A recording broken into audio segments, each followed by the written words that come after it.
Yeah. All good. So I need to. There he is there. You go out there and get your picture made with it, your campaign. Welcome to our council meeting this evening. This is a regularly called and convened Greer City Council meeting. Having duly assembled, I'd like to ask Councilman Charles Lender if he would lead us in the Pledge of Allegiance and an invocation. If you'd like to join us, please stand. I pledge allegiance to the flag of the United States of America and to the republic for which it stands, one nation, under God, indivisible, with liberty and justice for all. Let's pray. Dear Heavenly Father, thank you for the opportunity to serve our community. We ask for the wisdom, humility, and discernment as we discuss matters before us tonight. Help us to listen respectfully, lead with integrity, and make decisions that serve the best interests of all our residents. Give us patience in disagreement, clarity in difficult decisions, and a spirit of unity even when opinions differ. May we never lose sight of the people and families who are impacted by the decisions made in this room. God bless our city, our first responders, our employees, our businesses, and every resident who calls Greer home. In God's name we pray. Amen. Amen.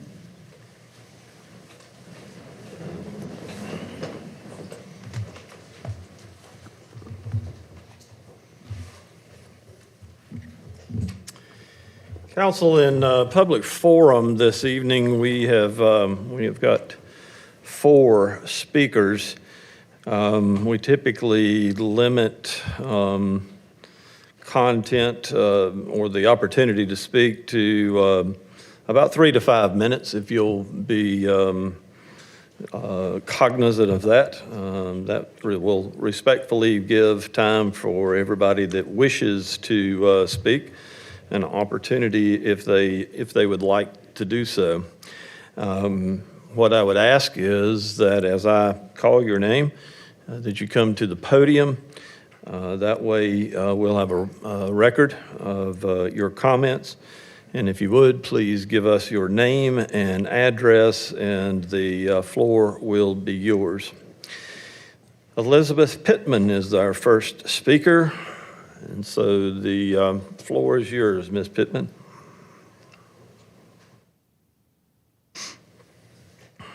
A little nervous here, sorry. Good evening. I am Elizabeth Pittman, and I reside at 15 Hidden Springs Lane in Blue Ridge Plantation. This October will be our 20th year residing there.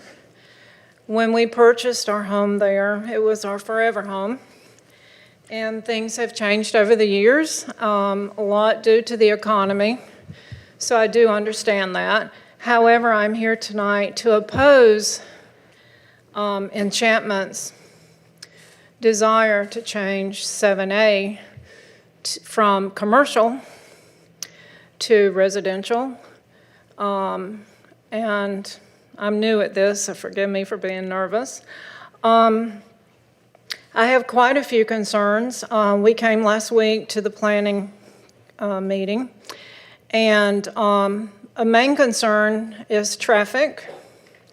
Up by 7A is near Ridge Crossing and Milford Church Road. It is a very dangerous intersection. Lots of traffic, a lot of speeders. Lots of accidents happen at that intersection.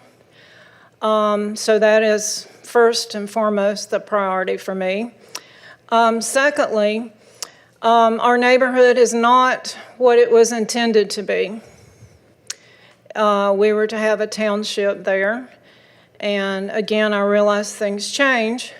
However, I do oppose townhomes or apartments, or I don't know what Enchantment desires to build there, but I think we as residents have a right and a say-so, especially when I'm a longtime resident.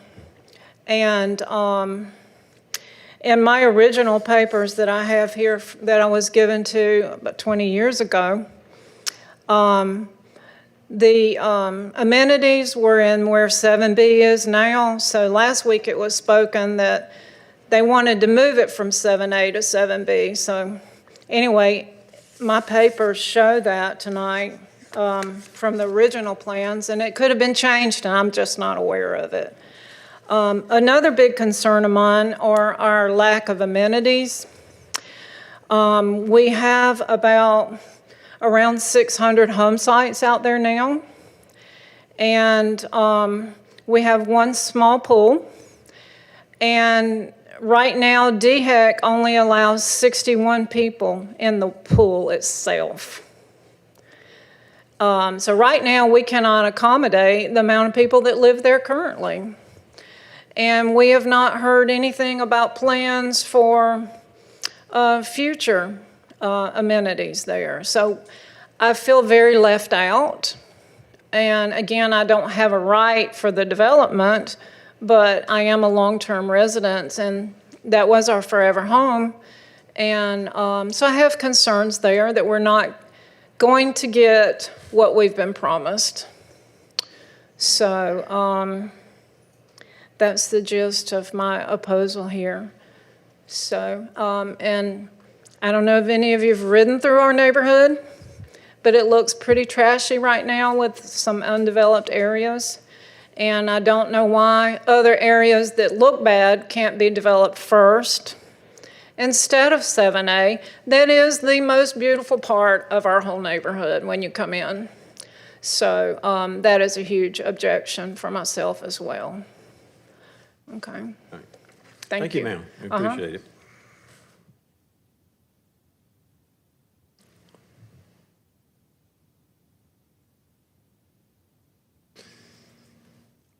Ray, and I am going to take a stab at Zelinsky.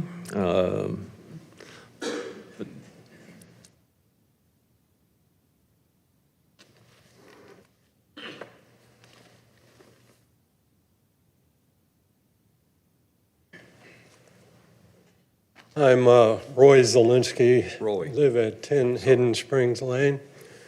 We've lived there for about 16 years.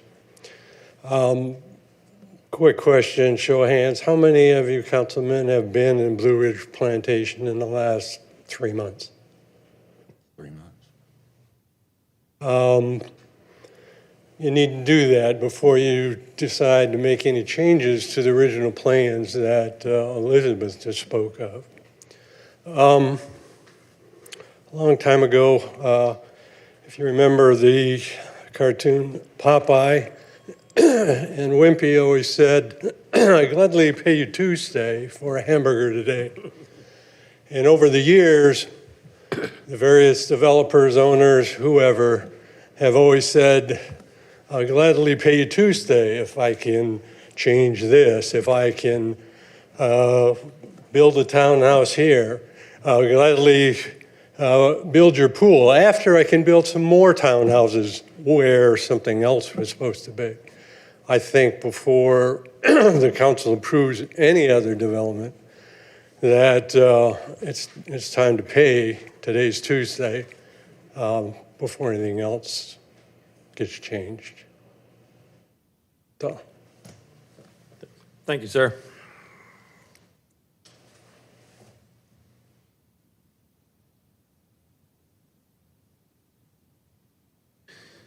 Our next speaker would be Susan Gage.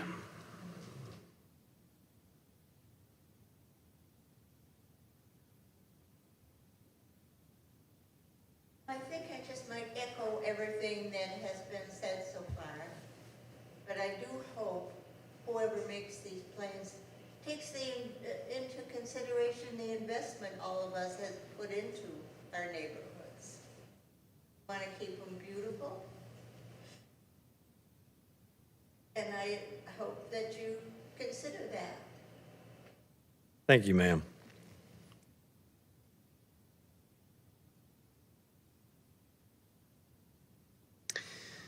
And last but not least, Donna Zelinsky.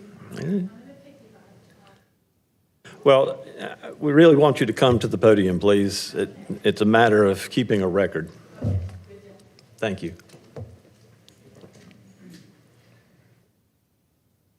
Okay, so when we moved here in 2010, we were given a whole different proposal of what we were looking at. Obviously, you all know that. I used to work for a pretty big sign company here in Greenville, and I pulled a lot of permits with the city of Greer. So throughout the years, I feel that records had been lost or changed. They weren't kept in place. And so meetings that I would go to, well, yeah, we didn't, there wasn't a record of that. And so it got changed, just snap of the finger. So, and I don't know. I think these contractors don't live in our neighborhood. They don't know what we want and what we were promised. I mean, go to our pool someday. It's a joke. So, and that's what we're living with. So, anyways, thank you. Thank you, ma'am.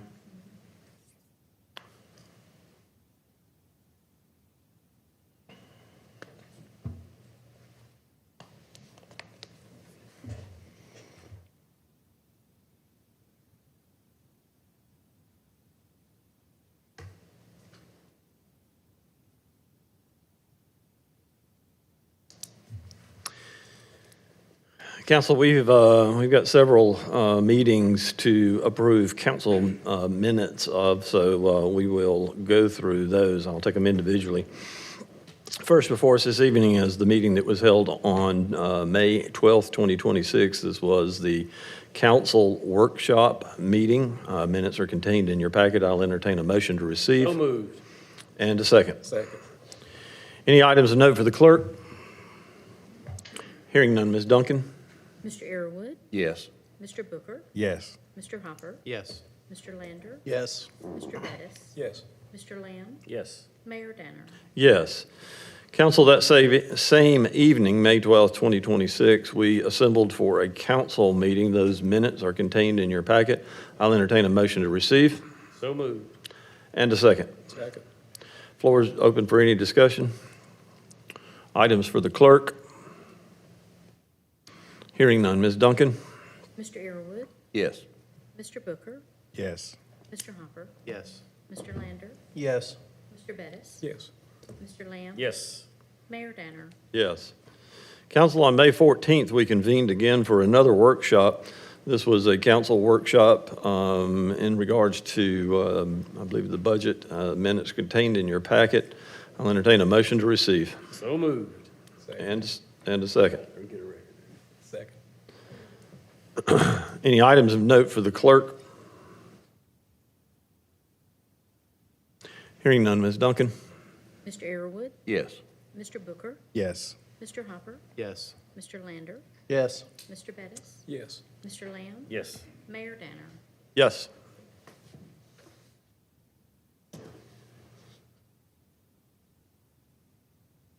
I'm going to ask the administrator if he'll join me here in the front, please.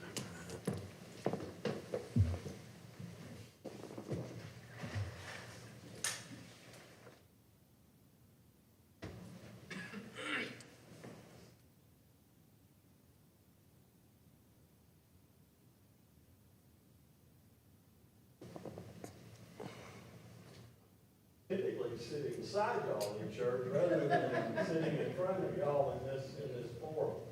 So, caught me a little off guard this evening, but welcome. Scott, would you join us up here, please, sir? We are going to make a presentation to Scott here in just a moment. Certificate of appreciation for his time with the city of Greer, but it is as they say sometimes, a long and winding road to get there. And Scott joined us as a volunteer from 96 to 2000, and retired full-time in 2000. And other than leaving for a few months, let's see, around 2011, 2012, he went to work for the Florida Annual Fire Department in support of the war of Afghanistan. city of Greer full-time since being hired in 2000. That would mean that Scott has given the city of Greer more than 28 years between his time as a volunteer and a full-time employee. That, I want to present to you this evening a certificate of appreciation, which reads, "Congratulations upon your retirement from the city of Greer, presented in appreciation of 29 years of dedicated service to the city of Greer from July 1996 to November 10th and August 2011 to June 26th, to Raymond Scott Tompkins." Join me in a round of applause.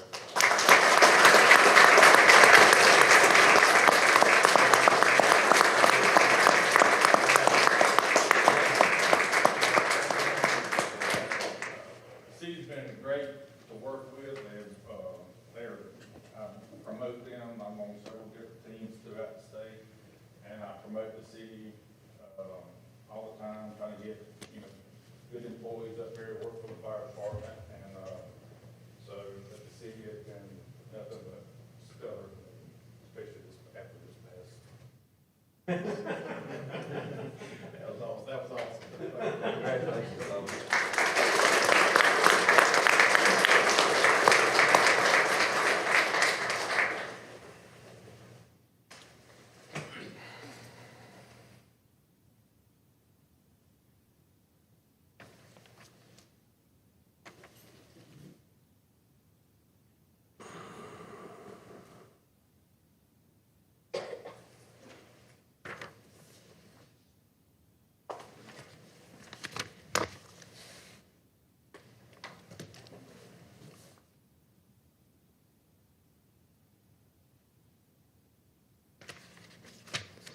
We have a rather lengthy meeting tonight, and I am trying to keep us on track, but also we've got a number of items that we're going to have to deal with this evening, so maybe taking a little time or more time than usual to keep us on track here. We want to thank Scott for his years of service. Certainly been a big part of our fire department, and I know you guys are going to miss him immensely. So good luck to him as he has retirement plans. Council, you've got your departmental reports contained in your packet. Department heads and/or the administrator will be glad to help you with that. Our financial activity report is brought to us by Mr. Klein. Floor is yours, sir. Thank you. Good evening, Mayor and Council. Financial performance summary as of April 2026. Starting in the general fund, we had a cash balance of $27,076,000. Year-to-date revenues of $50,590,000. Year-to-date expenditures of $46,523,000, and currently 1% under budget. We had a favorable revenue benchmark variance of $3,270,000, an unfavorable expenditure benchmark variance of $2,513,000, for an overall favorable benchmark variance of $757,000. Moving on to hospitality fund, we had a cash balance of $2,700,000. Year-to-date revenues of $3,362,000, and year-to-date expenditures of $3,280,000. Finally, stormwater fund, we had a cash balance of $4,453,000, year-to-date revenue of $1,540,000, and year-to-date expenditures of $983,000. With that, be happy to stand for any questions. Council, floor is open. How are tax receipts tracking at this point? We've collected probably about 95% of them, so for majority, yep. Yes, sir. Thank you. Others?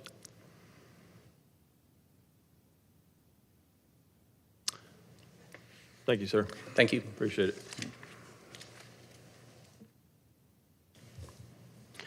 Mr. Merriman, your report, please, sir. Mr. Mayor, thank you. I know Mr. Tompkins has already departed, but when I got here, I was a member of Leadership Greer, and he was one of my classmates in Leadership Greer. And it was just a great experience for me in general, but getting to know Scott in particular was just a lot of fun. And if y'all know Scott, he's just a lot of fun. And so we are definitely going to miss him.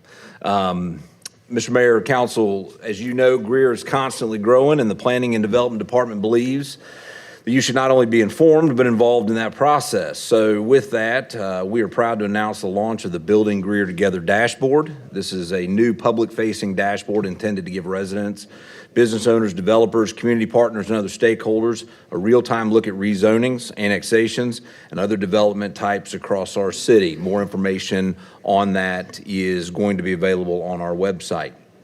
One of the year's kickoff events for the 26th Annual BMW Charity Pro-Am is happening right here on Trade Street, Sunday the 31st from 11 to 3. Enjoy a day of live music, food trucks, vendors, a kids zone, and more as we get ready for a week of golf and charity. So don't forget Party on Trade. And again, the Farmers Market, which is always popular, is this Sunday, May 31st from 11 to 2. So, and that will be in conjunction with Party on Trade, so downtown should be hopping. Mr. Mayor, with that, that concludes my report. Thank you, sir. Mr. Mayor? Yes. I have a question for, can you give us an update on the completion of the Kids Planet that I thought we were already supposed to be completed, and it's, half of it's been blocked off for several months now?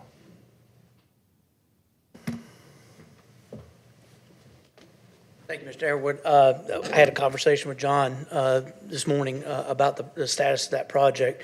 Right now, we are getting the sod brought in to do the sodding that we need to do.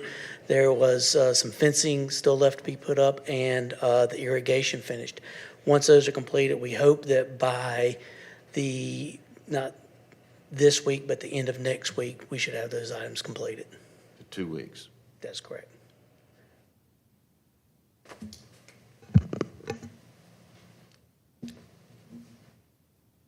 Council, are we ready to move to appointments of boards and commissions? With that, then, the Board of Architectural Review has 2 upcoming terms expiring. Ms. Linda Wood's term will expire on 6/30/2026. Betsy Potter's term will expire 6/30/26. I've been apprised that both ladies would like to continue to serve on the Board of Architectural Review. I'd like to nominate, or I would like to have someone nominate Linda Wood for another term on the Board of Architectural Review, please. So moved. And a second. Second. Any discussion in regards to her appointment? Hearing none, Ms. Duncan? Mr. Airwood, Yes.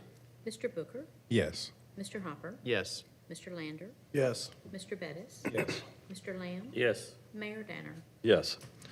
Council, I'd like to ask that someone nominate Miss Betsy Potter, please. So moved. Second. Second. Any discussion or questions in that regard? Hearing none, Ms. Duncan? Mr. Airwood, Yes. Mr. Booker, Yes. Mr. Hopper, Yes. Mr. Lander, Yes. Mr. Bettis, Yes. Mr. Lamb, Yes. Mayor Danner. Yes. Council, let's move to Boards of Zoning Appeals. In District 1, Emily Tsumalegu, term will expire 6/30/26. Do we have a nomination in that regard? No, sir. You have not heard, if you put out anything? Yes. Okay. Okay, just give me a call, please. All right. District 3, Nick Ovlas. Mayor and council have received word Mr. Yuva is not going to be able to continue due to professional obligations, young children, and he also serves as the HOA president in his neighborhood. I do have a couple people in mind, hope to have somebody perhaps even at next meeting put forward. And District 6, Steve Griffin. Should know something next meeting. Thank you, sir. With that, then, let's move to the next board, which is the Greenville-Spartanburg International Airport Environs Planning Commission. Our Spartanburg County representative is Miles Nason. His term expires 6/30/26. Any update in that regard? I will reach out on that one myself, so we will defer that one as well, too.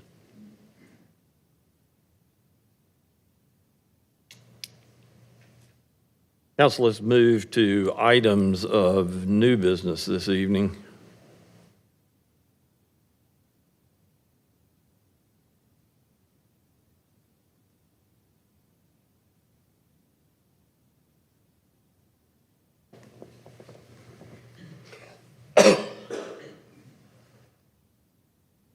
Ms. Duncan, no items of old business at this point? Item 1 before us is the first and final reading of Resolution 13-2026, a resolution of the City of Greer Council, City of Greer, adopting the City of Greer Housing Assessment and Strategy Report and endorsing the strategic recommendations contained therein. I believe there has been some comments forwarded to me and the administrator that this is a pretty deep dive in terms of the amount of information before us in regards to the presentation that was made at our last meeting. I think that this might be something that we want to give council a little bit more time to study. Does that seem appropriate, council? Yes, sir. With that, then, I'm just going to ask that this item be held over and scheduled for, let's say, first meeting in July. Okay. With that, then, we will move beyond item number 1.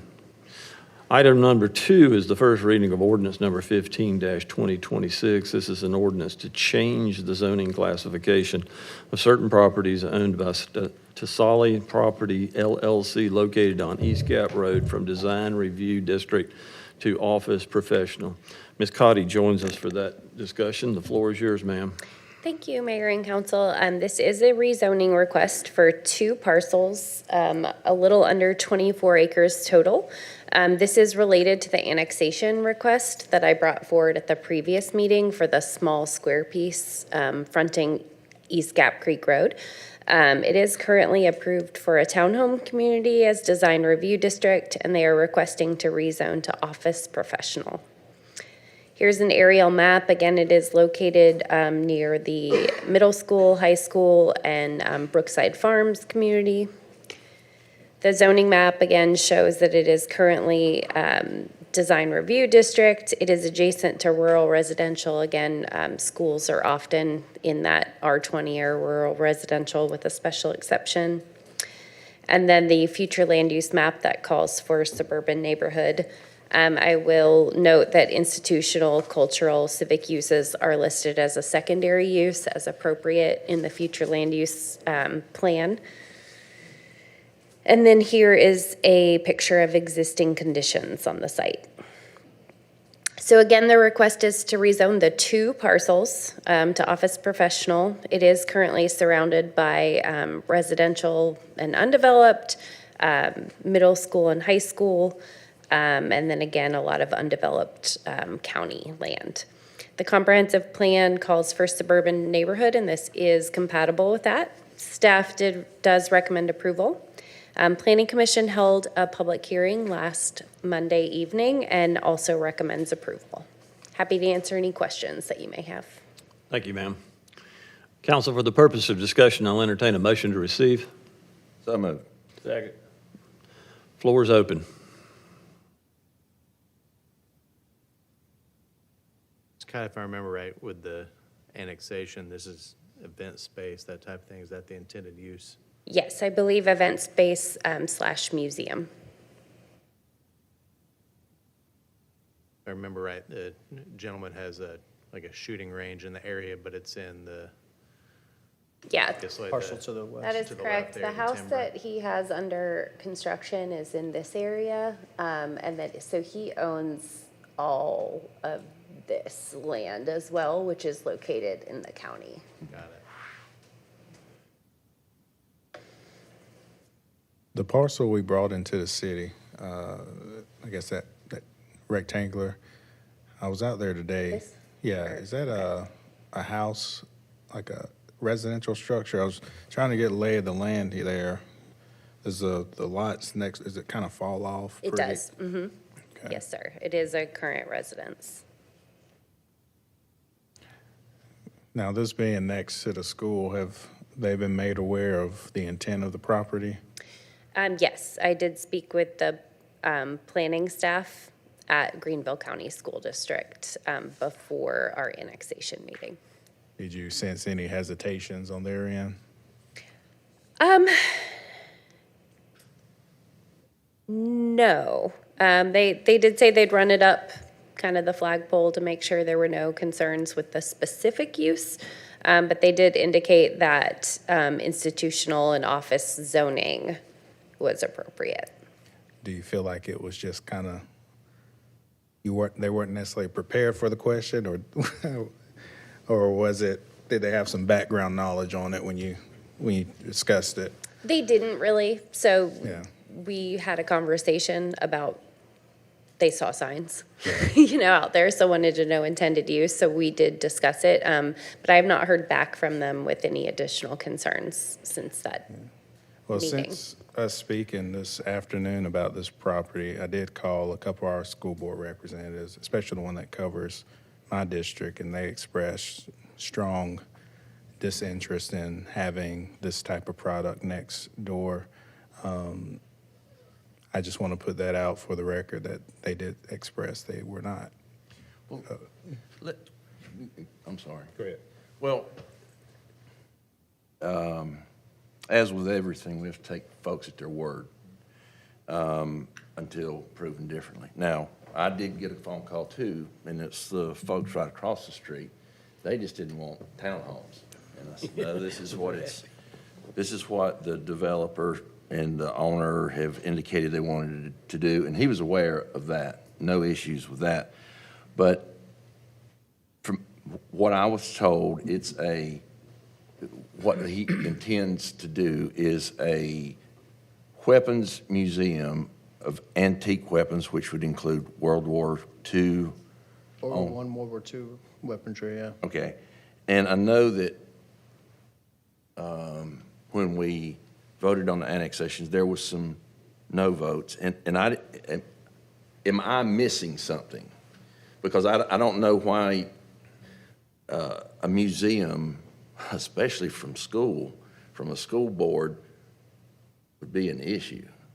Unless I don't know something else. Is there other information out there that, besides what we've been? I feel like, and others can chime in if my suspicions is different. I think there's a perception of firearms, ammunition being next to a school kind of counterintuitive in that discussion. I mean, if you go back to the 90s where you had Columbine High School and things of that nature.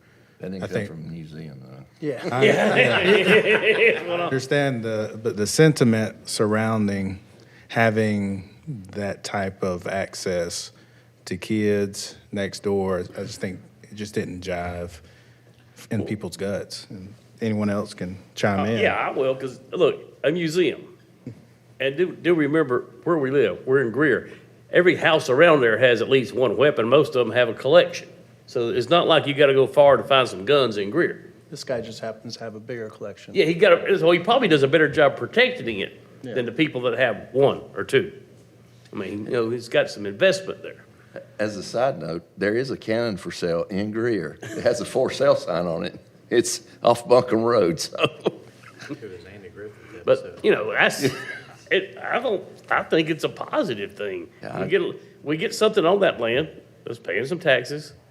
It's some event space, and there's always need for event space in this town, it seems. City, let me correct. That's a lot of property for something else. It's a large parcel for just a museum, so Yes, it is. Yes, I would it is. assume there would be other development there as well. He said it was gonna be a museum and event space, so I would assume the building Okay. the structure's gonna Yes, be that's pretty right. large, yeah. Right. I got you. Big. And I mean, footprint, having pretty that good kind of- footprint for the building that he mentioned, right? Yeah. From what I've seen, it's a pretty small percentage of the overall property, but they'll also have to have adequate parking. We haven't seen full civil plans. I'm not sure if the applicant can comment on that. I believe based on the planning commission discussion that it'll be 2 stories, that the event space and museum space will be divided on the top and bottom, and then about a third of it's also dedicated to storage. Now, in this situation, we're going from DRD to office professional, and I don't want to flippantly just say we're okay with just flip and flop zoning, but is there some type of extenuating circumstance that, or was this project what kind of pushed the motivation to change the zoning here, or was this project, they just didn't see townhomes feasible? Like, I'm just curious, from owners to rezoning to, just looking at that. Sure. It was rezoned to DRD back in 2021, and they do have approved site development plans, but that project's been inactive for over 3 years at this point. So I don't have any insight on why. Was it different particularly. owners or the same current owner? No, it's been sold. Okay. Yeah. He So- owns the business, he owns the property, right? Yes, sir. Yes. So by show of hands, is the owner of the property or representative of the owner of the property with us this evening? No, Thank you. he was here last meeting. Council, questions? Mr. Booker, can you expand on the feedback that you got from the school district? I don't see it giving any access to weapons or ammunition. I just see it, if anything, as an educational opportunity. I don't know have they voiced some type of gun safety educational component to the museum? I know when we spoke first about this, to one of the school board members, they mentioned how they had to fight in South Carolina to get resource officers added to schools. The funding of having, those folks on site.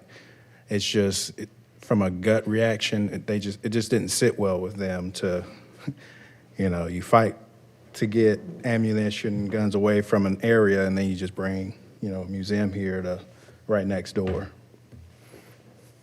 Well, I want to be very sensitive to those sentiments and respectful, but I would say, educating about World War I, World War II weapons, it's a far cry, in my opinion, from giving access to weapons or anything that way. But From a security standpoint, being so close to the school, I mean, I don't know if they've got live weapons or anything, and wish the applicant was here to ask them a little more in detail. There's no, worst case scenario, no kid jumped the fence and they can blow off cannons or anything, right? I mean, it's possible, I would assume they have. Yeah, They- I'm pretty well they don't sure. I'm pretty well bet Most against that. museums don't have live ammunition. Plus, we had, in the same vein of that question, but taking an opposite approach, we have and have had gun stores that's all they do is sell guns and ammunition. We have other retail vendors who sell, besides the other goods, guns and ammunition. I don't, I think that a museum is wonderful. Now, I guess, well, no, if somebody wanted to put in mercantile or some kind of retail, that would be a different zoning, right? It wouldn't qualify under. Some retail is allowed. There are separation requirements for sale of firearms from schools, though, so I doubt they would be able to meet those requirements. We did do research into that.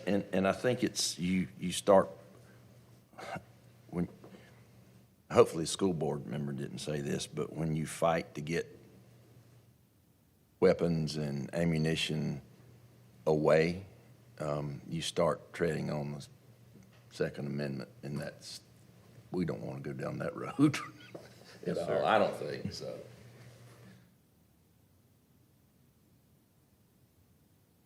Comments? Questions? Any further discussion in this regard? Ms. Duncan? Mr. Earwood, Yes. Mr. Booker, No. Mr. Hopper, Yes. Mr. Lander, Yes. Mr. Bettis, Yes. Mr. Lamb, Yes. Mayor Danner. Yes.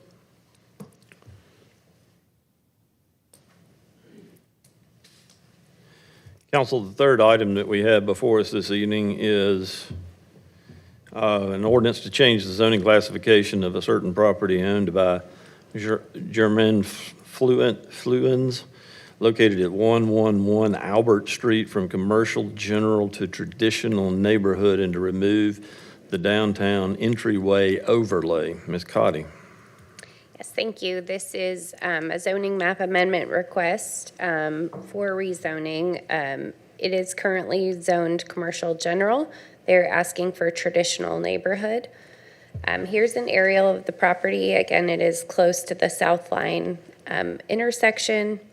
And then I'm going to spend just a second on this slide to explain. So this property that fronts Albert Street was recently subdivided from this piece that fronted South Line. So it was one parcel, and they now have a property line right about here.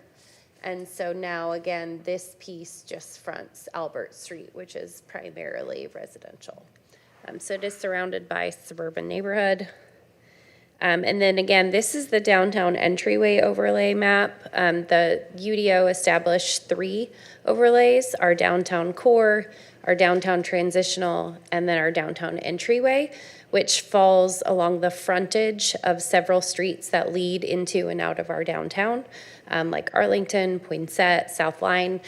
So with this request, we're also asking that that overlay be removed. Again, because it was part of one parcel, it was automatically applied to the entire parcel as part of that Okay. zoning process. So again, now that it's not fronting South Line, staff doesn't feel like those extra architectural standards are as appropriate. So there's 2 requests. One is to go from commercial to residential, and the second is to remove the overlay as part of that request. This is the future land use map. This entire area surrounding downtown, you can see in the top corner, downtown living, and then the surrounding area is all designated as traditional neighborhood. This is a current street view of the existing conditions. And then again, the request is to rezone to traditional neighborhood and take off that overlay. It is surrounded by a variety of residential. To the rear is retail, that's a food truck. The south is retail gas station, and then again to the west is more residential. Staff does feel it's consistent with the comprehensive plan and surrounding zoning and uses, so we do recommend approval. Planning Commission held a public hearing last Monday evening and recommends approval, and I'm happy to answer any questions. Thank you, ma'am. For the purpose of discussion, I'll entertain a motion to receive. So moved. And a second. Second. Floor is open. What is, with traditional zoning on that small of a parcel, is it one home that can be built? Yes, or- it's not large enough for a duplex, so Okay. it would be one single detached home.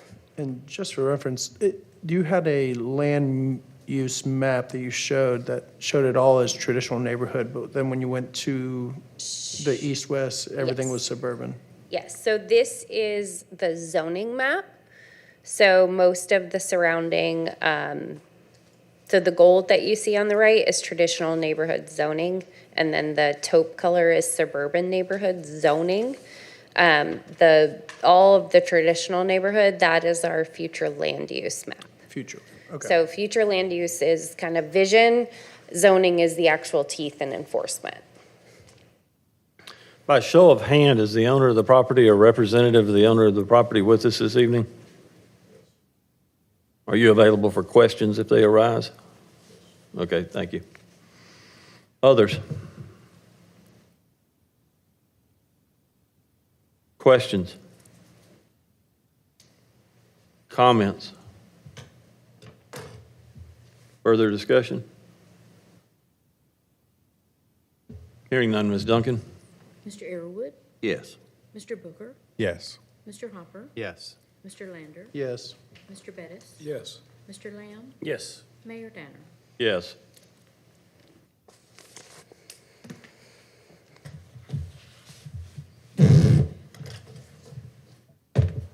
Council, number 4 is the first reading of ordinance number 17-2026, an ordinance approving a major change to a planned development PD of certain real property in the city of Greer related to the Blue Ridge Plantation development. Ms. Cotty. Okay, thank you.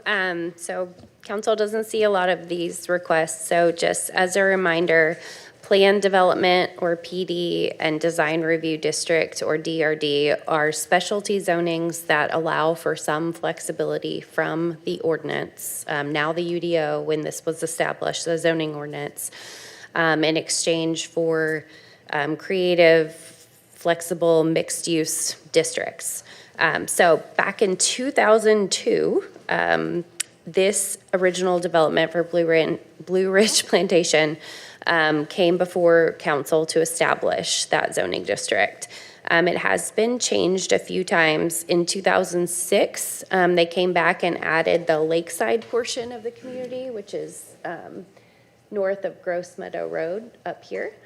But in total, it is over 400 acres and a maximum of 1,347 residential units. When it came forward in 2002, the intent was a 41.5 acre zone, which at the time was Zone 7, for a town center. It was envisioned with a church, variety of retail, institutional, amenity uses. So finally, in 2021, they came forward with a major change. This is mostly because a new developer had bought the entire project from Mr. Bruce. And most of it stayed pretty similar, but we did enact triggers for the amenities and for the trail that's going throughout the community.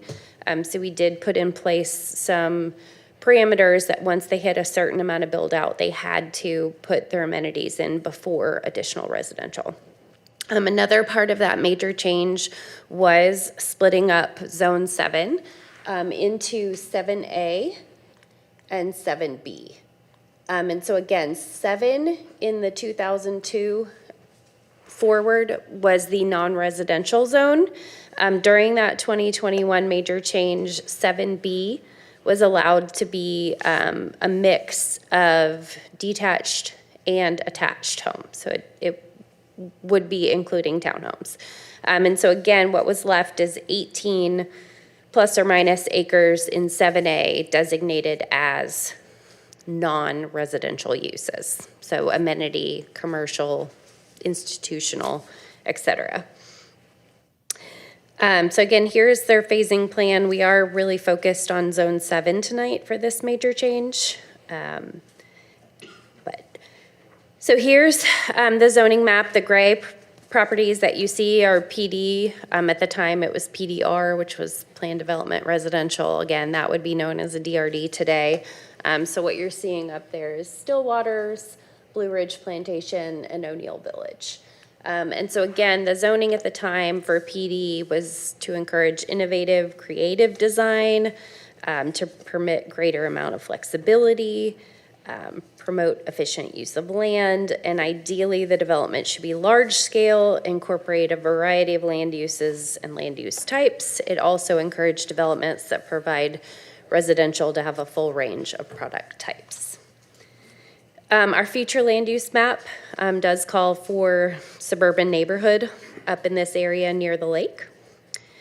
And then here is sort of a summary of the changes. The first is the statement of intent. And sorry, for those of you who are a little newer to council, DRD and PDs, when they are adopted, they adopt a statement of intent, so kind of a list of rules for the development, as well as a site plan. And so their statement of intent is adopted as part of the ordinance. So it is what rules that development, and anytime the statement of intent doesn't specifically say anything, it would revert to what's in the UDO. But so the statement of intent very specifically called for the amenity center to be located in Zone 7A. So one of the requests is they are asking, instead of 7A, for it to be located in 7B, and that is for sewer access. Staff does not have any concerns with that request. The second is to allow for up to 121 residential, that includes detached and attached units in Zone 7A. And so that is in this area. So that is the one staff has concerns about, and I'll come back to that. The third is to then redistribute units among other zones, but not to exceed the total for the whole development and the density that reigns. So the approved density of up to 4.37 and the number of units would not change. They would just be distributing those in other locations. Again, staff does not have concerns with that provision either. Okay, so let's talk a little bit about 7A and 7B. Again, 7 was in the original statement of intent, all supposed to be non-residential. Already, as part of that major change in 2021, that area was cut into almost half. So staff has some concerns that this potential major change could open the door for there to be no commercial.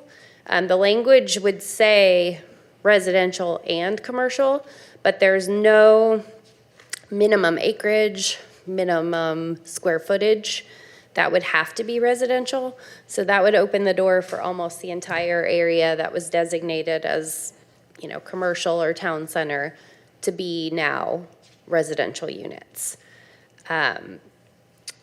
One thing I also want to point out is in Zone 7B, there were to be up to 195 units, both attached and detached. They would be spreading those out to be, it would be about 235 between A and B. But that could, again, could result in a net increase of townhomes of 40 from that original major change. So again, the DRD does, or sorry, the PD does encourage mixed product types, and we have previously allowed for some townhomes, again, to sort of transition between the commercial and the amenity, and then all of the rest single family. However, we did receive pretty significant public comment from our new portal that Mr. Merriman mentioned, public comment at Planning Commission, and then here again tonight that residents in that community are opposed to additional townhomes. So, and this is just the redistribution of units that I mentioned as the third change. I can spend some time on this, but again, it's a very minor change. It would be spreading out units, but not going over the overall total. So again, the request is to revise the statement of intent for the three changes that I mentioned. This request is a little different because it is consistent with the future land use map and what the comprehensive plan calls for in this area, which is suburban neighborhood.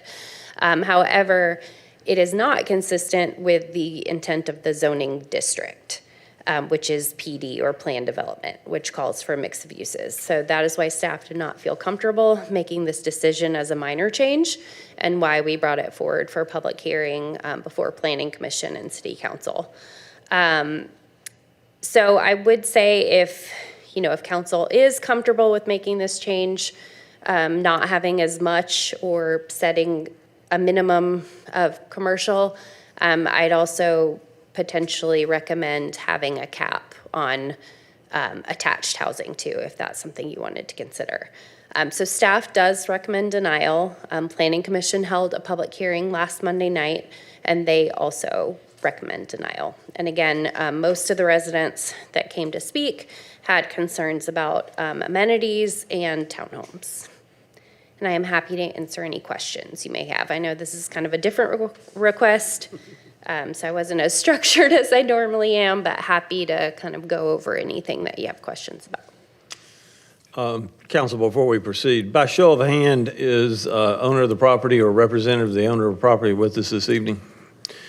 Okay, are you all available to answer questions? Yes? Okay. With that then, for the purpose of discussion, I'll entertain a motion to receive. So moved. Second. Motion is second. Floor is open for questions. Ashley, you said there's a list of triggers. Yes. We've heard from a lot of people here today that a lot of amenities that were originally proposed have not been built. Are we anywhere near some of these triggers? Yes.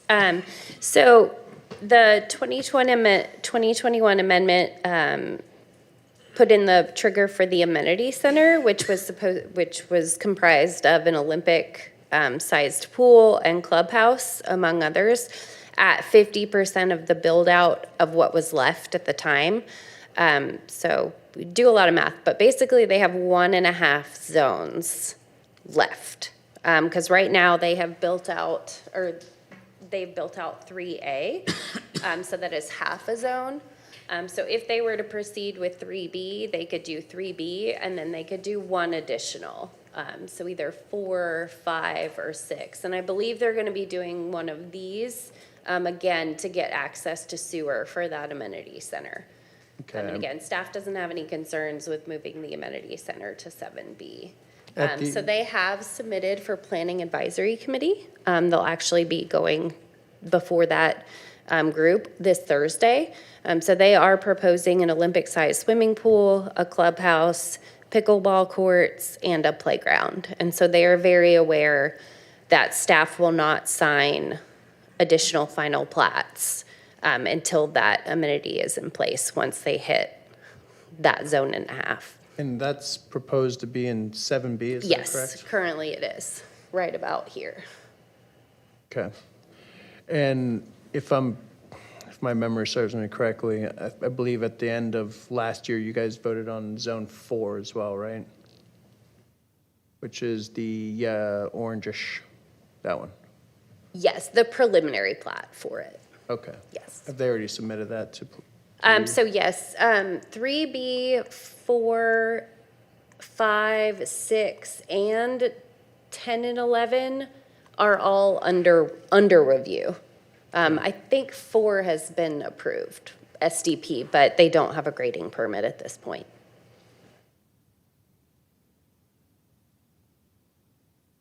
You mentioned something about 4.37.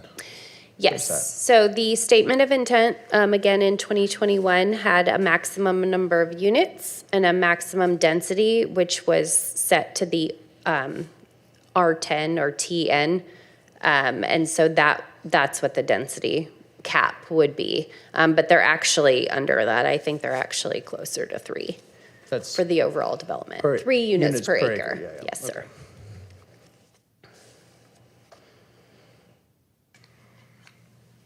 I know this subdivision has had, and this is an understatement, a lot of challenges. Yeah. And I heard loud and clear what the folks said tonight, and it resonates with me because if we go back, council, to where we have private or gated subdivisions, we say, okay, if there's gated subdivision, they're not city roads, we don't pick up city garbage, that kind of thing. And then we will start getting pushback from residents, hey, we want this, but this is what you know, and maybe they'll say, well, we weren't aware of that. This is the opposite. We've got the residents who have been told, and it may be by another owner, but it's still part of this entire development, that there were going to be certain things. And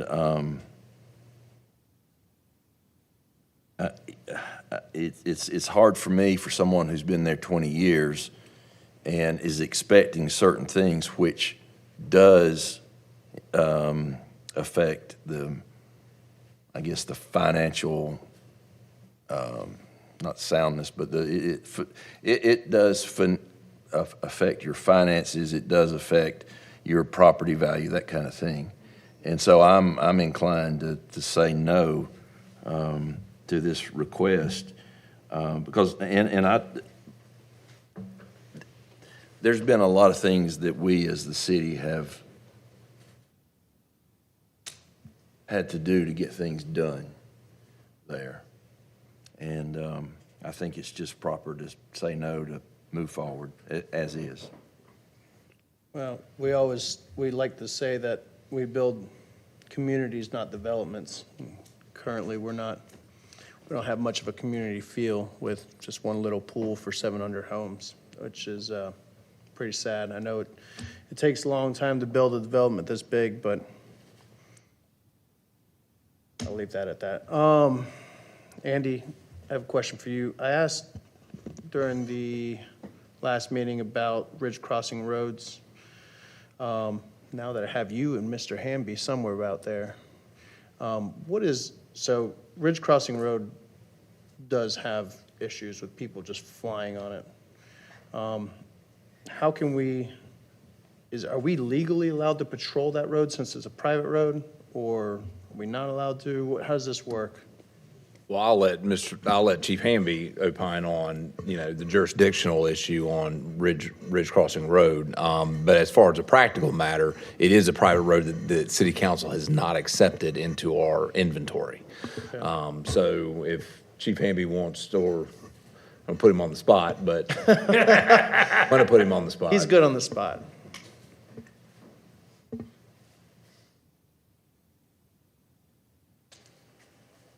Thank you. We have probably periodically, maybe every 3 to 4 years, we'll get a push for more enforcement, more monitoring of that area. So we have put resources out there at various times. Seems to be effective. It is tough to sustain it on a regular, continuing basis. But we have done some speed enforcement, and we've used our speed trailers up in that area as well over time.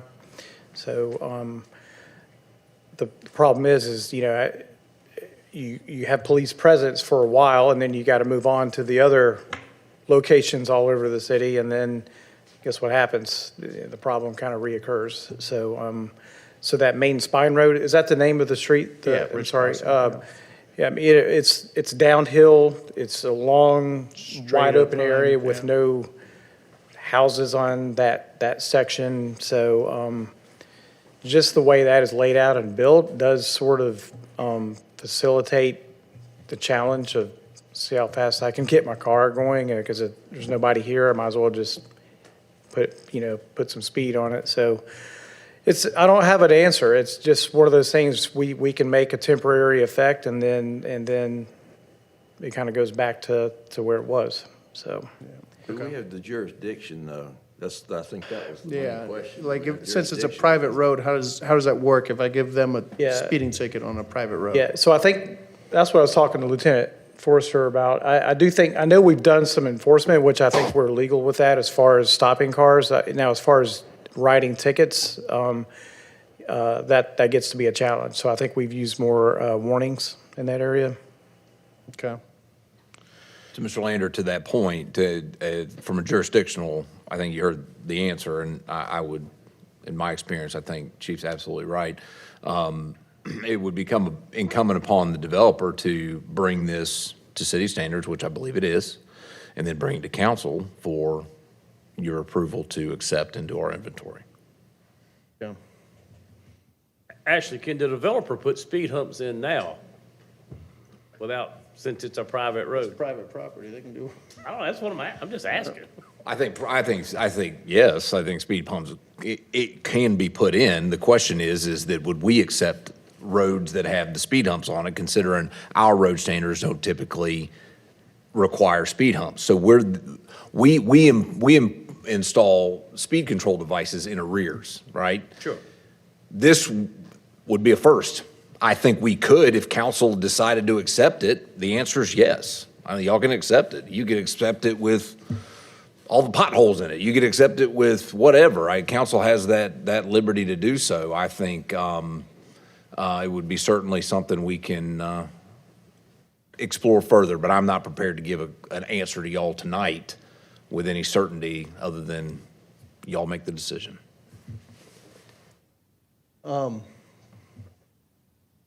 For you guys over there, when do you think you'll hit this 50%?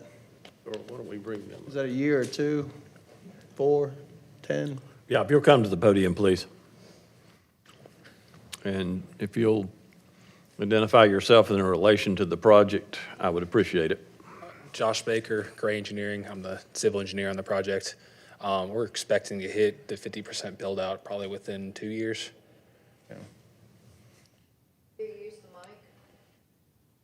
Get a little closer. 2 years. Okay. Are there any amenities that could be installed before that 2-year threshold? Yes. Well, like Ashley was saying, the amenities are, she won't approve any more final plats until the amenities are installed. So while, I mean, we're going to the Planning Advisory Board this Thursday to start the process of site development plans to get the amenities installed. So, I mean, during that 2-year build out of the 50%, it's going to be at the same timeline of the amenities of, like, it's going to be constructed concurrently. Okay. It's not one after another. Okay. Well, since you're here, I'll ask a question. I know Ashley has talked about what you all want to do with switching the 2 zones.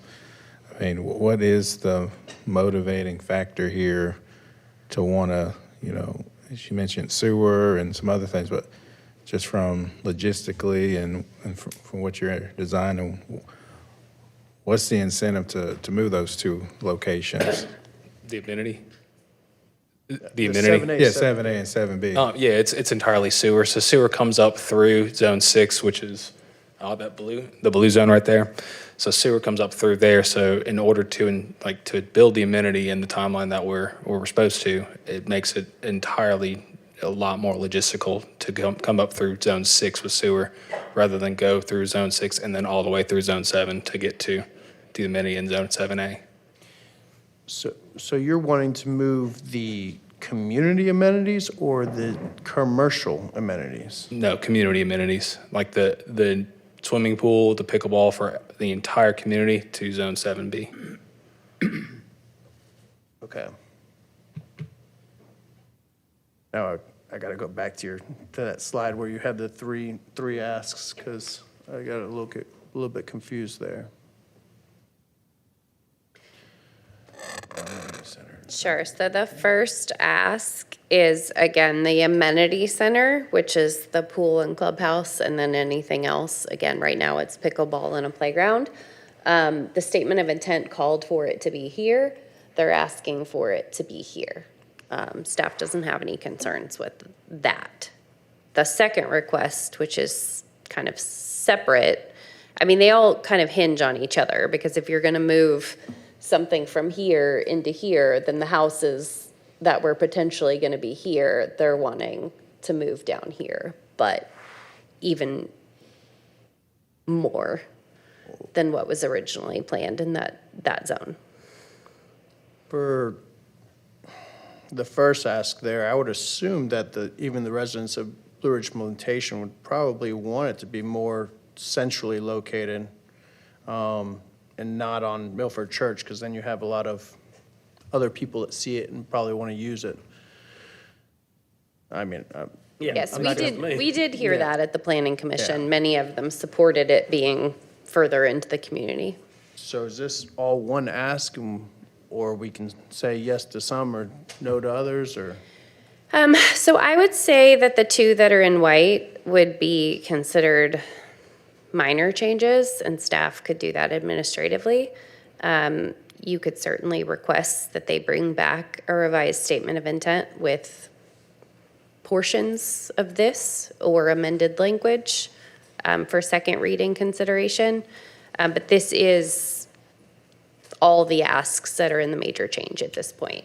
Well, if you made the change, if you didn't put residentials in the 7A, what would you do with it? So 7A is dedicated space for commercial and retail and non-residential uses in addition to the amenity. I haven't heard that there's any desire for commercial. Is there, I mean, those squares that are at the bottom of 7A, I'm guessing those are? No, sorry, you can ignore, this is old property lines. These are not out parcels or anything. You just pretend it's a big red block. Okay. Yeah, these are old parcel lines. We're not removing any verbiage about commercial, are we? Well, by allowing residential in the zone designated for non-residential, you're opening up the possibility To not for have any no or commercial. very little commercial. We're still very close to the total limit of total units for the total development. Correct, that would not change. So we're not, okay, I mean, It would just be spread out units and no mixed use aspect. you know, it's my first year on campus. I heard about Blue Ridge forever. I mean, it's just, there's always been something up there. I mean, I was on planning commission for two terms, yeah. There's always something. And there's been plenty of Blue Ridge people here on different nights. Now, how long have y'all owned the property? Since 2021. But you've heard plenty of pushback too over 5 years. Oh yeah, lots of pushback. I mean, so this request really is to bring an end to the Blue Ridge Plantation pushback of all the residents, everything. We're trying to deliver an amenity, and we're trying to deliver a community that will actually look good when you pass by instead of undeveloped land. And so with leaving commercial aspect up front, I mean, the developers who employ me, they don't do commercial, they do residential. So it's going to be left up as undeveloped land until another buyer comes along, and this area is not a commercial, it's not built for commercial. With 1,300 homes? It's, I mean, even with the current homes out there, there's no interest in commercial in this area. Okay. So if we say no, how long does it take, how much build time does that add to the pool? None. Oh, if we say no, the pool still gets built in 7A on the same timeline? Excuse me. Well, We'd probably do a minor change to Okay, I'm allow just for trying the to- amenity to be switched. Just trying to figure out, where I stand. I think, as far as a technical issue, you've got the planning commission that looked at all of this and said no, which if we are to override that, it takes supermajority. And Andy, please step in. Just as, just rules that we have to follow as we do these things. If we have, I believe if we have any inclination to do separate them out, it's got to go back to the planning commission. Because because as a whole, they said no, and that they would have to relook at it. I'm not trying to be ugly to the folks that you're doing work for right now, but the people who were there prior to y'all were told this is what's going to happen, this is what we're going to have, and to date it has not. And just for the sewer issue, if now y'all are just discovering it's gonna take you gotta move mountains to get sewer, unfortunately, that's on y'all.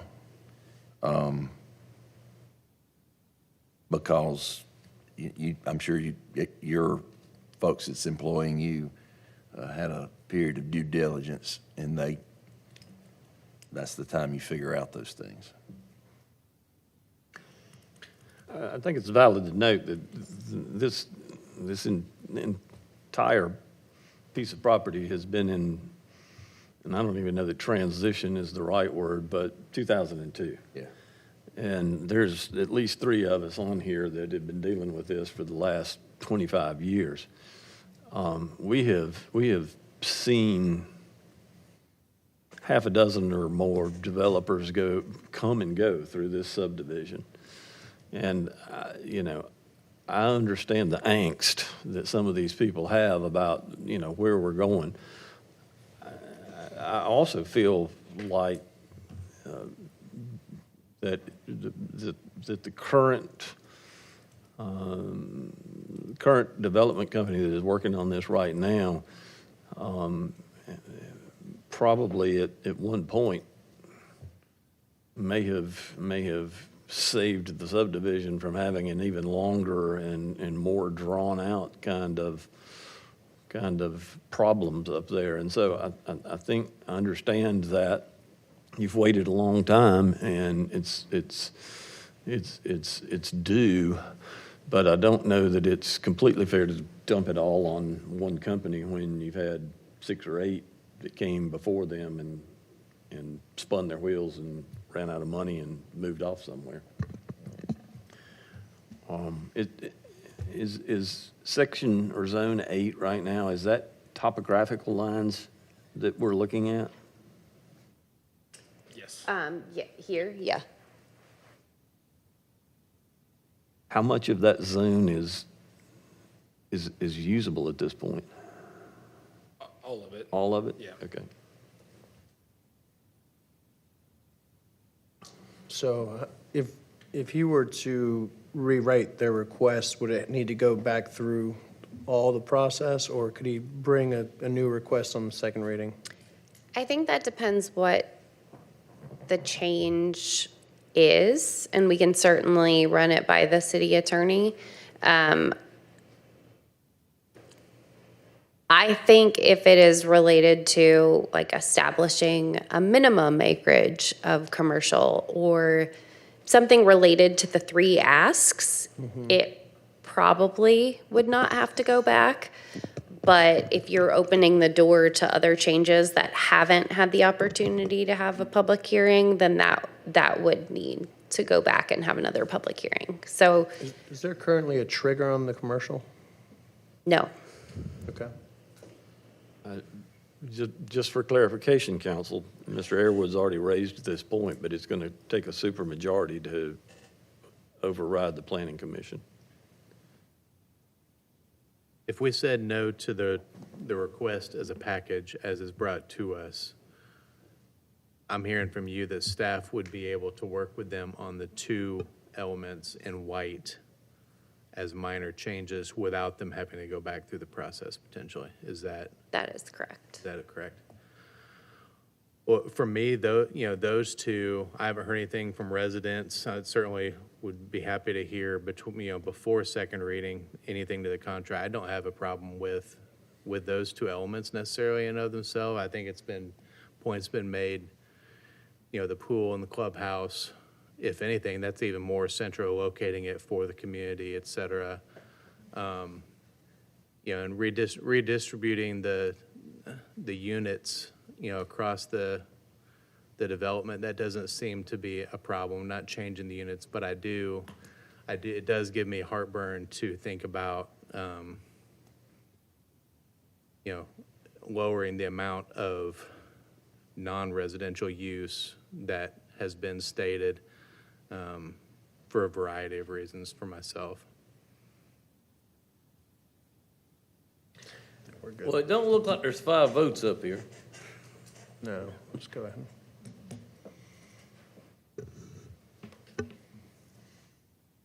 I would just quickly add, thank you to you all for coming and sharing your feedback. I would say, please tell your neighbors on any of these specifics. I would appreciate, some emailed thoughts, on these items myself. So I welcome that.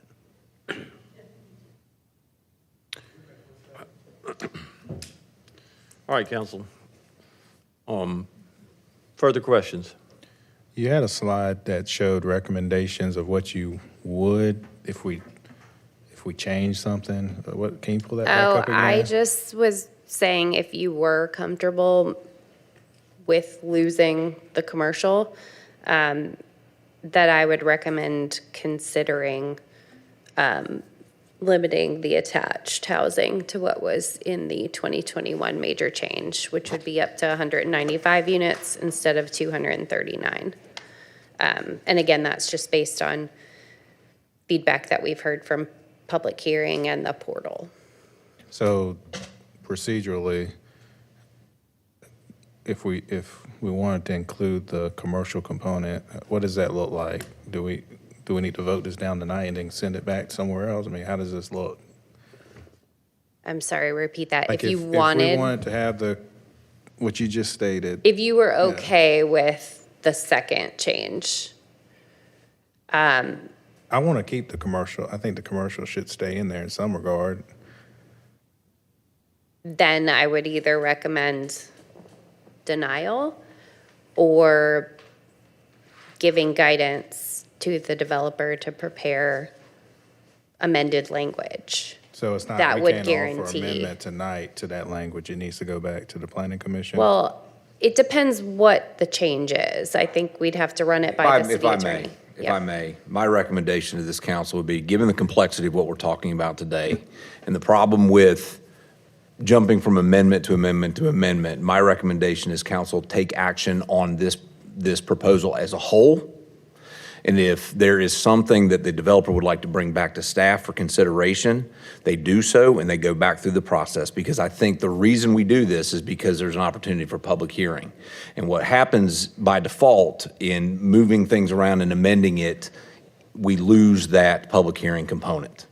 So from a staff perspective, my recommendation would be to consider this as a package and vote it up or down.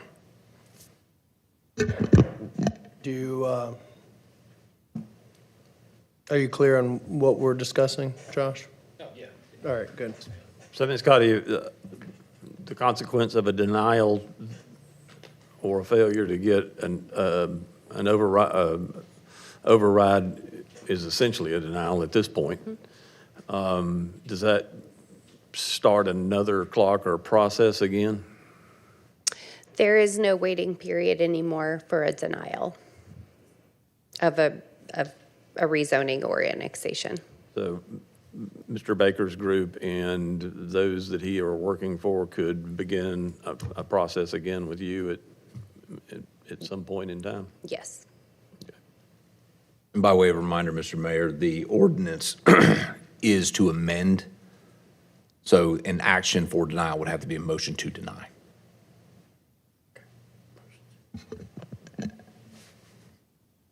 Say that again. Yeah, say that again. Need a scorekeeper on this one. The amendment, or excuse me, the ordinance to amend the PD is written as for your approval. So if you're not going to approve, you have to move to deny. What gets confusing sometimes is, well, wait a minute. Are we upholding Planning Commission's decision to deny, or are we taking action on the ordinance? Y'all are taking action on the ordinance, not Planning Commission's action, okay? So we need to put a motion in for denial? If you do not want this, the motion is to deny. If we simply vote no, we are denying. You are, that's right. Okay. Yeah, a no vote, A no vote is yes. on it. And a no vote Denies. upholds. what Yes, the council that's says. right. Okay, I got you. I'm clear. Others? Discussion? Comments? Questions? Hearing none. Ms. Duncan? Mr. Airwood, No. Mr. Booker, No. Mr. Hopper, No. Mr. Lander, No. Mr. Bettis, He said no. Just speak up. Oh, man. Mr. Lamb? No. Mayor Danner? No.